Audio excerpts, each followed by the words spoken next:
नमस्कार, स्वागत है आपका खास पेशकश में। मैं हूं नंदिनी मिश्रा आपके साथ। देश में कोरोना के खिलाफ जंग जारी है। ऐसे में केंद्र सरकार की ओर से देश भर में कोरोना वैक्सीनेशन के लिए बड़ा अभियान चलाया जा रहा है और बावजूद इसके कई टीकाकरण केंद्रों में वैक्सीन की कमी सामने आ रही है। साइबर सिटी गुरुग्राम में भी टीकाकरण अभियान उस गति से नहीं चल रहा जितनी गति से होना चाहिए था। वैक्सीन की कमी की वजह से कई लोगों को अब तक पहली डोज भी नहीं लग पाई है। बीते दिनों की बात करें तो गुरुग्राम में वैक्सीन की भारी किल्लत सामने आई। उधर शुक्रवार को सिरसा के नागरिक अस्पताल समेत जिले भर में वैक्सीन खत्म होने की वजह से टीकाकरण के लिए पहुंच रहे लोगों को बिना वैक्सीन लगवाए ही वापस लौटना पड़ा।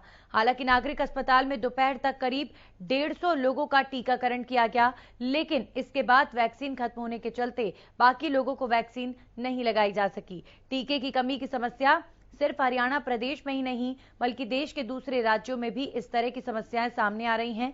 ऐसे में बड़ा सवाल ये उठता है कि जब कोरोना के खिलाफ देश जंग लड़ रहा है तो कोरोना के खिलाफ सबसे बड़े हथियार वैक्सीन की कमी को पूरा कैसे किया जा सकता है। कोरोना से बचाव करने के लिए हम यहाँ पे वैक्सीन लगवाने आए थे, लेकिन यहाँ पे वैक्सीन इस टाइम खत्म है। बहुत दिक्कत आ रही है। हम अब सारी तैयारी छोटी कर यहाँ पे आए थे, इसलिए अब यहाँ पे वैक्सीन मिली नहीं। अब हमें फिर सोमवार को कह रहे हैं जाना।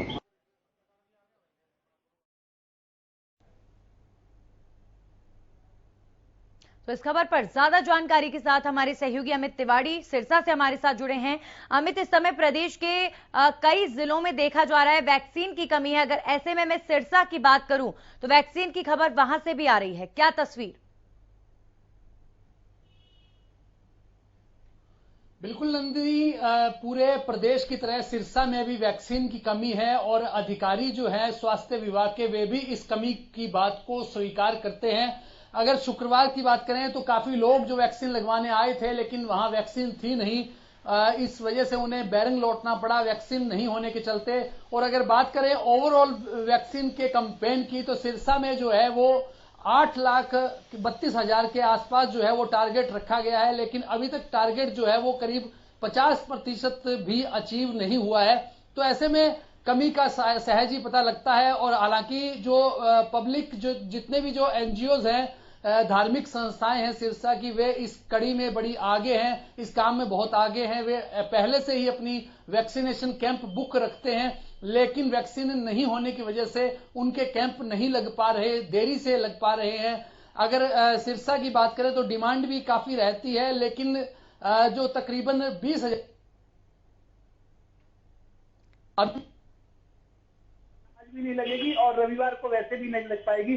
तो 2-3 जो छोटे छोटे जो एनजीओ हैं उनको 50-50 की डोज उनके पास पहले से रिजर्व है, वे उस वैक्सीन कैंप में लगाएंगे, लेकिन वो सिरसा की संख्या को देखते हुए नाकाफी है। इसलिए सरकार और प्रशासन को इस ओर ध्यान देने की जरूरत है। हालांकि अगर जिला प्रशासन की बात करें तो उनकी ओर से लगातार डिमांड भेजी जा रही है, लेकिन वैक्सीन की कमी ऊपर से ही है। तो ऐसे में वैक्सीन नहीं होने के चलते ही कैंप भी नहीं लग पा रहे और काफी लोग वंचित हैं। और तीसरी लहर की तैयारी के लगातार दावे किए जा रहे हैं, लेकिन तब तक जो है वो टारगेट अचीव नहीं होगा। यानी कि 50% भी तीसरी वेव के आने से पहले तक लग जाए तो भी गनीमत है। नंदिनी जी आप बिल्कुल अमित, और ऐसे में सवाल ये भी खड़ा होता है कि देखिए बड़े बड़े दावे किए गए हैं। मैं केंद्र सरकार के लेवल तक की बात करूंगी कि बड़े बड़े दावे वहां से किए गए कि वैक्सीन का अभियान तेजी से चले, यही हमारा सबसे पहला लक्ष्य है और लोग खुद चलकर आगे वैक्सीन लगवाना चाहते हैं। लेकिन ये वाकई निराशाजनक है कि जो लोग वैक्सीन लगवाना भी चाह रहे हैं तो वो वैक्सीन से वंचित हैं क्योंकि उस शहर में, उस जिले में वैक्सीन की कमी है। तो इस कमी को कहीं ना कहीं सरकारों को पूरा करना चाहिए था समय पर। जी निश्चित रूप से नंदिनी, जब बात सारा दारोमदार ही कोरोना की रोकथाम के लिए वैक्सीन पर है तो ऐसे में वैक्सीन की संख्या बढ़ानी चाहिए। लेकिन केंद्र सरकार के पास भी पर्याप्त मात्रा में जो बन नहीं पा रही है वैक्सीन, इसी वजह से जो कमी है और वो भेजी नहीं जा रही, क्योंकि बन नहीं पाएंगी तो भेजी कहां से जाएंगी। तो ऐसे में लगातार कमी है और गांव जो है इस मामले में फिसड्डी साबित हो रहे हैं। जिस प्रकार पहले टेस्टिंग के मामले में गांव पीछे थे, उसी तरह वैक्सीन के काम में काफी पीछे हैं। उनका डाटा जो है खुलकर सामने नहीं आ रहा। हरियाणा में कुछ ही गांव ऐसे हैं जो अब तक 100% जो वैक्सीन का जो टारगेट है वहां अचीव हुआ है। ऐसे कुछ ही गांव हैं जो उंगलियों पर गिनवाए जा सकते हैं, लेकिन अभी काफी गांव ऐसे हैं जहां वैक्सीनेशन होना चाहिए, वहां बिल्कुल भी नहीं हो पा रहा। तो शासन को इस ओर ध्यान देना चाहिए और वैक्सीन की संख्या बढ़ानी चाहिए ताकि लोगों को जल्द से जल्द जो है वो राहत का टीका लग पाए। तीसरी लहर से लड़ाई भी लड़नी है और ऐसे में वैक्सीन नहीं होगी तो उनके लिए बड़ी समस्याएं रहने वाली हैं। जी नंदिनी। चलिए, अब बहुत बहुत शुक्रिया आपका तमाम जानकारी के लिए अमित। तो सिरसा में वैक्सीन की कमी, गुरुग्राम में से भी इस तरह की खबरें आई हैं जहां वैक्सीन की कमी के चलते लोगों को पहली डोज नहीं लग पा रही। हमारे साथ हेल्थ एक्सपर्ट डॉक्टर पंकज वत्स जुड़ गए हैं। डॉक्टर पंकज, स्वागत आपका। सर, वैक्सीनेशन इस समय प्रायोरिटी के साथ जो है लोगों तक पहुंचे, इस पर ध्यान दिया जा रहा है, लगातार बड़े बड़े दावे किए जा रहे हैं, लेकिन जो इन दिनों में तमाम जिलों से हरियाणा में खबरें आई वो कहीं ना कहीं प्रशासनिक दावों पर सवाल खड़े करती हैं। गुरुग्राम में, सिरसा में और भी कई जिलों में वैक्सीन की कमी देखी जा रही है।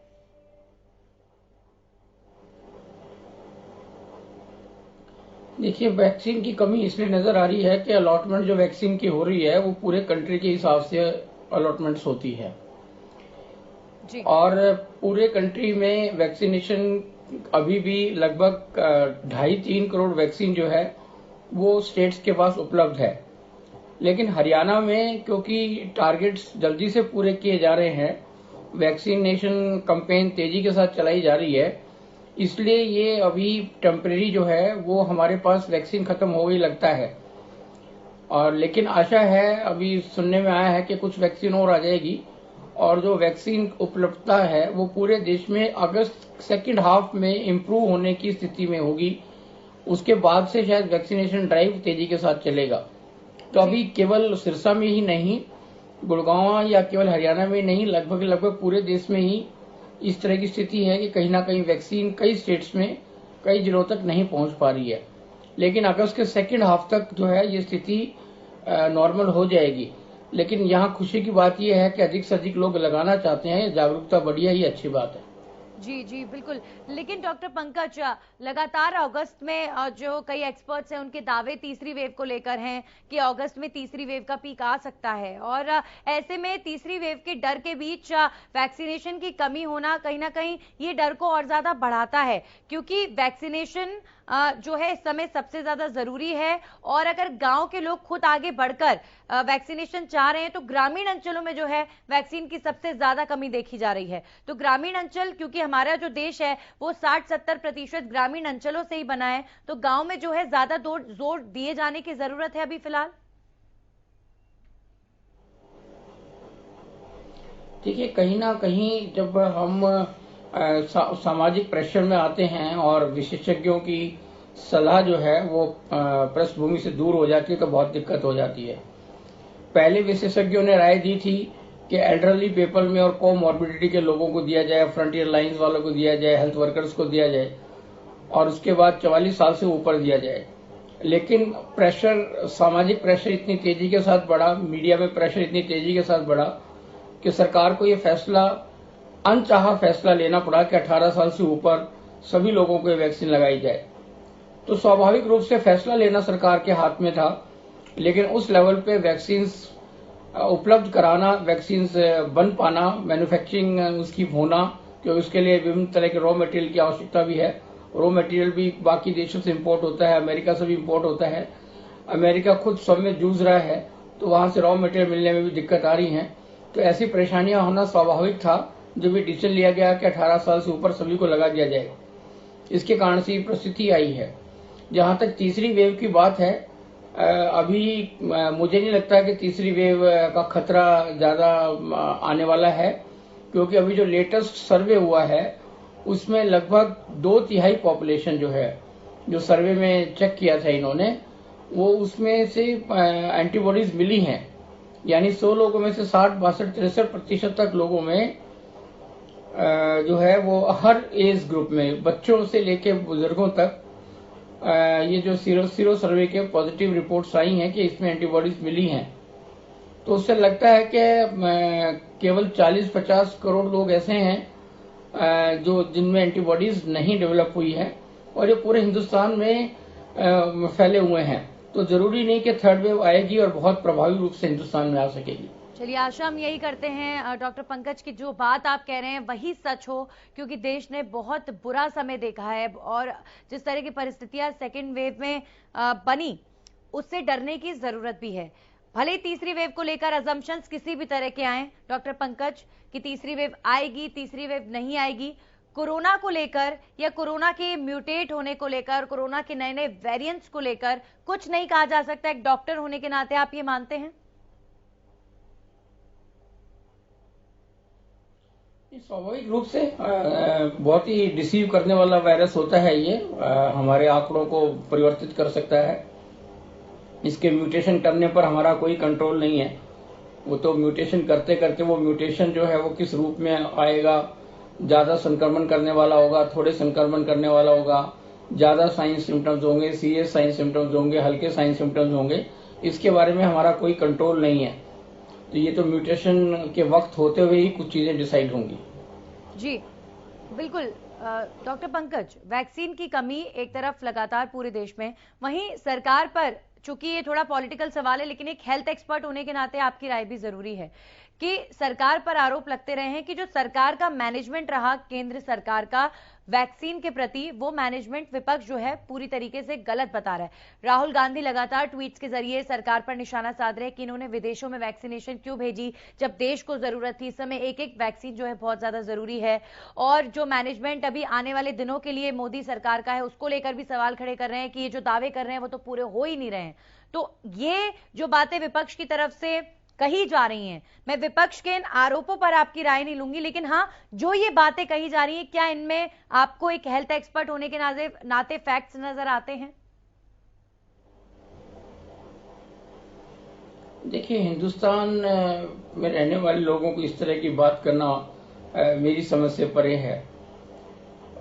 बगैर एक्सपर्ट्स के ओपिनियन देना और सरकार को केवल घेरे में रखते हुए प्रेशर बनाना, ये कोई अच्छी बात नहीं है। शुरू में इन्हीं लोगों ने, कुछ राजनीतिज्ञों ने वैक्सीन के अगेंस्ट बात करनी शुरू की थी जी,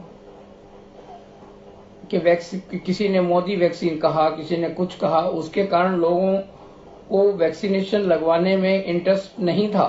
जी जी। दूसरा, जहां तक ये विश्व में दूसरे देशों को देना ना देना, ये भी एक कांग्रेस एक इंटरनेशनल पार्टी रही है, पूरा इसका अस्तित्व रहा है कि, लेकिन उसके बावजूद भी इस तरह की बातें कहना बड़े शर्मसार करने वाली है, क्योंकि पूरे हिंदुस्तान में रहने वाले लोग बाहर के लोगों से भी लेन देन रखते हैं।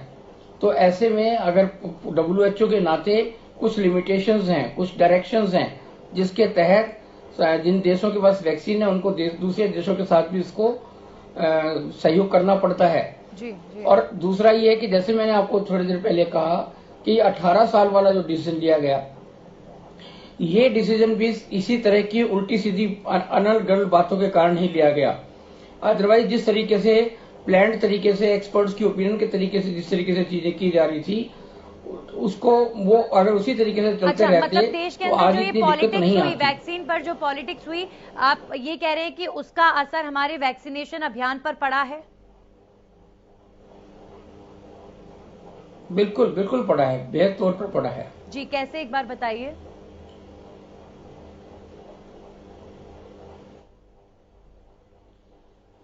देखिए, अब जब पहले व्यवस्था हो रही थी कि फ्रंटलाइन वॉरियर्स को लगेगी, हेल्थ वर्कर्स को लगेगी, उसके बाद डिसाइड किया कि भी एल्डरली पीपल को लगेगी, उसके बाद डिसाइड किया कि 45 साल के ऊपर से लोगों को लगेगी। अगर जो डोज 45 से लेकर 18 साल तक अगर हम नहीं छेड़ते, तो आज 45 साल से ऊपर की पॉपुलेशन, अधिकतर पॉपुलेशन इससे कवर हो चुकी होती।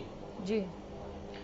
जैसे आपने 45 से 18 साल के लोगों को भी इस कैंपेन में जोड़ना शुरू किया, तो जो मैन्युफैक्चरिंग थी आपकी, वो संभव ही नहीं थी। इसलिए अनेकों लोग इस तरह के रह गए जिनको सेकंड डोज ड्यू थी और सेकंड डोज नहीं लग पा रही है उनको। जी जी जी। तो एक पॉलिटिकल प्रेशर कहना। दूसरा ये है कि जी जी, दूसरा देखिए, जिस तरीके से इन्होंने प्रेशर बनाया था सीरम इंस्टीट्यूट पर और बाकी सब चीजों को करते हुए, उसके कारण भी प्रॉब्लम आई है। अब देखिए, ये कह रहे हैं कि वैक्सीन ना दीजिएगा। अब वैक्सीन बनाने के लिए हमारे पास जो मटेरियल है वो नहीं है, उसके लिए कुछ इंग्रेडिएंट्स जो है वो अमेरिका से लेने पड़ते हैं जी। अब ऐसे में अगर अमेरिका वो इंग्रेडिएंट्स नहीं दे तो हम क्या करेंगे? जी। और जब सेकंड वेव आई थी और हम लोग बहुत दयनीय स्थिति में थे, अचानक एकदम से ऑक्सीजन के लिए और हमारे को कंसंट्रेटर्स की जरूरत पड़ी, बाकी पड़ी, तो पूरा विश्व जो है वो हमारी सहायता पर उतर आया।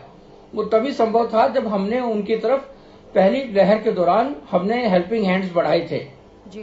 तो ऐसे में सरकार की हर चीज को आप उसमें कटघरे में खड़ा करके कोई अच्छी नीति विपक्ष की नहीं है। ये एक राष्ट्रीय आपदा है और इसको राष्ट्रीय आपदा के तरह ही देखा जाना चाहिए। जी सर, अब वैक्सीन की कमी के बीच क्या लगता है आपको, एक क्योंकि आप भी हेल्थ एक्सपर्ट होने के नाते रिसर्च करते रहते हैं, तो अब आने वाले दिनों में क्या लगता है कि अभी जो कमी वैक्सीन की हो रही है इन तमाम जिलों में, क्या आने वाले वक्त में आज की स्थितियों से आप अनुमान लगा सकते हैं कि बेहतर होंगी स्थितियां? मैंने जैसे आपको शुरू में ही बताया था कि ऐसा लगता है कि 15 अगस्त के बाद जो है सेकेंड हाफ में वैक्सीनेशन का वितरण अधिक संख्या में होना शुरू हो जाएगा। और जैसा कि प्रधानमंत्री ने भी कहा, स्वास्थ्य मंत्री ने भी कहा कि हम आशा करते हैं कि साल के अंत तक जो है वो लगभग पूरे देश को हम इससे वैक्सीनेट कर पाएंगे। तो इसमें कोई बहुत बड़ी परेशानी नहीं है। इतना बड़ा देश है, 130-135 करोड़ की पॉपुलेशन है, ये समय लगना स्वाभाविक है। तो विपक्ष को अनर्गल बात करने की बजाय किस तरीके से इस कैंपेन को तेजी से बढ़ाया जाए। अब देखिए, अगर 3 करोड़ वैक्सीनेशन, आज भी 3 करोड़ जो डोजेज हैं वो हिंदुस्तान में उपलब्ध है, अब किन प्रांतों में उपलब्ध है, वहां क्यों नहीं लग रही है, इसके बारे में भी सोचा जाना चाहिए। क्या दिक्कत है, क्या परेशानी है, वहां पर भी विपक्ष के लोगों को एक बार इसके बारे में जानकारी ले लेनी चाहिए और कोशिश करनी चाहिए कि या तो वो खुद लगवाएं, अगर वो नहीं लगती है तो दूसरे प्रांत को दे जहां पर कमी है। जी जी, चलिए शुक्रिया आपका डॉक्टर पंकज वत्स हमारे साथ जुड़ने के लिए। तो इस समय प्रदेश के कई ऐसे जिले, कई ऐसे हलके हैं जहां पर वैक्सीन की कमी के चलते लोगों को पहली डोज नहीं लग पा रही है, क्योंकि इस समय प्रायोरिटी उनको देना बहुत ज्यादा जरूरी है जिनको सेकेंड डोज की वैक्सीन लगनी है। कई ऐसे लोग हैं जो अपनी पहली वैक्सीन लगवाने के बाद उनकी डेट कब से ड्यू है लेकिन उनको सेकेंड डोज नहीं मिल पा रही। तो वैक्सीन की कमी कुल मिलाकर जो हो रही है, हम उम्मीद यही करते हैं कि वक्त रहते केंद्र सरकार, राज्य सरकारें मिलकर इस वैक्सीन की कमी को दूर करें और जो है पूरे सहयोग के साथ कोरोना की इस महामारी से पूरा देश जैसे अब तक लड़ते आया है, आने वाले दिनों में भी ऐसे ही हम साथ रहें और इसी तरीके से जो है आगे बढ़ें। लेकिन पूरे देश को वैक्सीनेट करने के लिए जो है अभी लक्ष्य काफी दूर नजर आता है। जब तक कि वैक्सीन कम से कम जो है 50% लोगों को नहीं लग जाती, तब तक ये जो वैक्सीनेशन का अभियान है वो पूरी तरीके से सफल नहीं हो पाएगा। तो कम से कम ज्यादा से ज्यादा लोगों को हर दिन वैक्सीनेशन लगे, और वैक्सीनेशन तभी लगेगी जब वैक्सीनेशन लोगों तक पहुंच पाएगी। खास पेशकश में इतना ही।